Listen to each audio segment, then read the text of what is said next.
The search for work is forcing an increasing number of Maritimers to consider moving elsewhere. It's a tough decision to pull up stakes, but in some cases there is no other choice. ATV's Randy MacDonald has more as he joins us live from Sydney tonight. Randy. Nancy, statisticians call it out-migration. It has also been called going down the road for more than one generation. Whatever the terminology, it's becoming a fact of life for at least some of the jobless.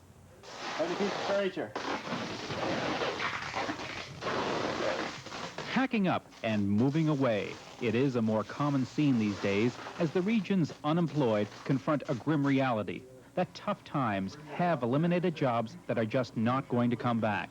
For those in the moving business, it means a lot of one-way traffic. There's a lot of people moving out, nobody moving in. Sean Corbett, who has been in the moving business 15 years, says there is one simple reason why people are getting out. Just no work at all. And it's just hard times down here. Deciding whether to pack up and move away involves some tough choices. There are many practical considerations. It's also very much an emotional issue. Like, I have 3 kids, so the oldest is 12, so it's kind of hard just to get up and leave. Jobless auto mechanic Dale Best has plans to start his own business rather than seek his fortune elsewhere. It's home. It's well, I've got 2 brothers, or a brother and 2 sisters out in BC, and they're doing great, but I'd just rather stay here. I have a family, so I have to see if I can stick it out here, but if worse comes to worse, I have to move. What would you think about that? Can't think nothing. You have to do what you can to make a living nowadays. I wouldn't go very far from home. Maybe to another part of Nova Scotia or maybe New Brunswick, but I wouldn't go very far, like to Ontario or Quebec or elsewhere.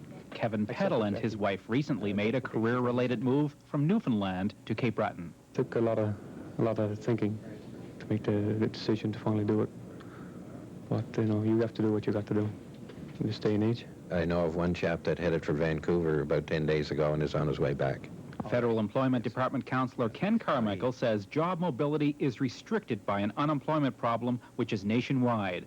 But jobless clients who are encouraged to move elsewhere sometimes are not prepared for the advice. They take it with quite a bit of shock. It upsets their whole life, their whole expectations, their dreams are sort of all of a sudden shattered. Canada Manpower still does provide assistance for those unemployed who are seeking jobs by long distance.